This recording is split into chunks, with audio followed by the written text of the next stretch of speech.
হারুন ভাইয়ের আগমন উপলক্ষে বালিয়াকান্দি উপজেলার সকল নেতাকর্মীরা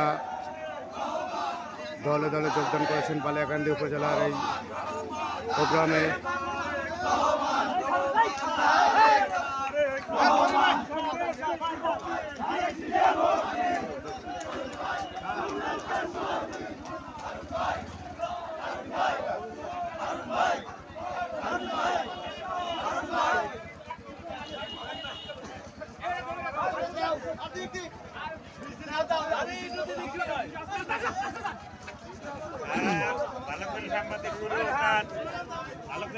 এই যে ইসলামপুর ইউনিয়নের নেতাকর্মীরা ওকে